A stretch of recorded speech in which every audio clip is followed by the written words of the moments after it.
Welcome cooking with মিষ্টি চ্যানেলে। আজকের সম্পূর্ণ থালি করে দেখাবো। প্রথমেই কলমি শাক ভাজবো।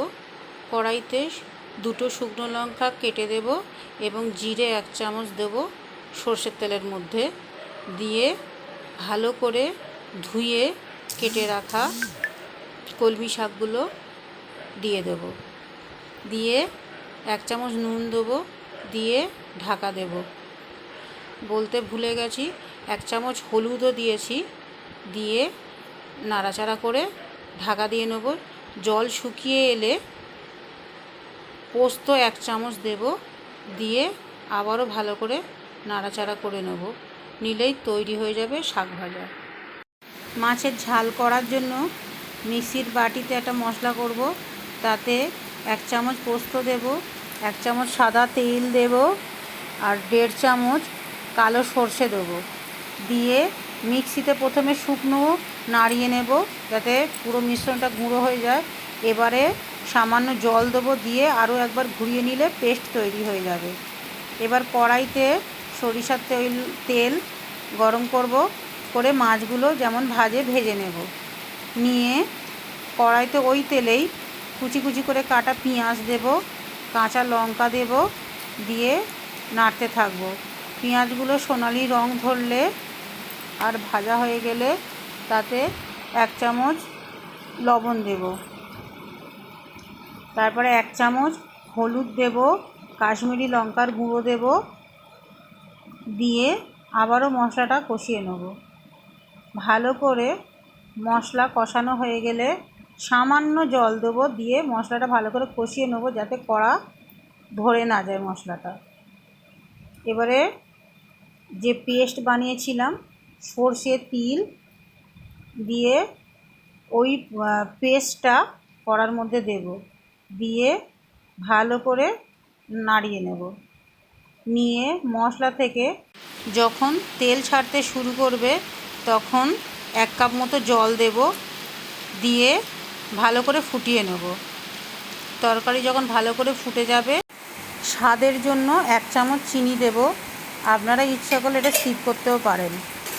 এবারে ভাজা মাছগুলো তরকারির ভিতর দিয়ে দেব, একটা একটা করে দিয়ে একটু নাড়িয়ে নেব, নিয়ে ঢাকা দিয়ে দেব।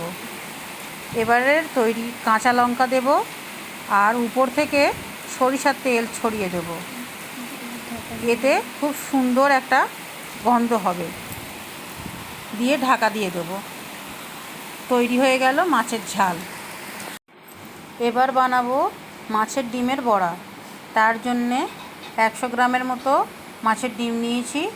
তাতে 3 চামচ বেসন দিলাম, 2 চামচ চালের গুঁড়ো দিলাম, দিয়ে একটা মাঝারি সাইজের পেঁয়াজ কুচি করে নেওয়া সেটা দেব। ঝালের জন্যে আমি দিয়েছি 5-6টা, দিয়ে যেমন ঝাল খায় সেই মতো লঙ্কার কুচি দেবেন, কাঁচা লঙ্কা। এবারে 1 চামচ হলুদ গুঁড়ো দিলাম, 1 চামচ কাশ্মীরি লঙ্কার গুঁড়ো দিলাম, আর 1 চামচ গরম মশলার গুঁড়ো দিলাম। গরম মশলার গুঁড়োটা দিলে অনেকে বলে মাছের একটা আঁশটে গন্ধ থাকে, সেই গন্ধটা চলে যায় এবং খুব সুন্দর একটা ফ্লেভারও আসে, গন্ধও খুব সুন্দর একটা বেরোয়। 1 চামচ লবণ দিলাম, দিয়ে পুরো ডিমটা ভালো করে মাখিয়ে নেব, চটকে চটকে ভালো করে মাখিয়ে নেব। এবারে যেমন করে বড়া ভাজে ছোট ছোট বল করে তেলের মধ্যে ভেজে নেব। এপিট ওপিট উল্টে পাল্টে কড়া করে ভেজে নেব। ভেজে নিলেই তৈরি হয়ে যাবে মাছের ডিমের বড়া। আলু চোখা বানানোর জন্যে কড়াইতে সর্ষের তেল দেবো, দিয়ে একটা শুকনো লঙ্কা ভালো করে ভেজে তুলে নেব। একটা গোটা পেঁয়াজ কুচি কুচি করে কেটে ভেজে নেব। বেশ ভালোভাবে ভাজা হয়ে গেলে 3-4টে কুচানো কাঁচা লঙ্কা দেব। আপনারা আপনাদের যেমন ঝাল খান সেই মতো লঙ্কাটা দেবেন। দিয়ে হলুদ দেব, লবণ দেব, দিয়ে আবারও ভালো করে নেড়ে চেড়ে নেব। এবারে ভাতের মধ্যে যে আলু সেদ্ধ করতে দিয়েছিলাম সেই খোসা ছাড়ানো আলুটা একটু হাত দিয়ে ভেঙে কড়ার মধ্যে দিয়ে দেবো, দিয়ে ভালো করে মিশিয়ে নাড়াচাড়া করে নেবো। আর উপর থেকে শুকনো লঙ্কাটা ভেঙে দিয়ে দেবো। আপনারা চিলি ফ্লেক্সও দিতে পারেন এর পরিবর্তে। এবারে থালি সাজাবো। একটা বাটিতে ভালো করে ভাত চেপে চেপে দেব, দিয়ে সেটা উল্টে দিলেই ভাত রেডি হয়ে যাবে।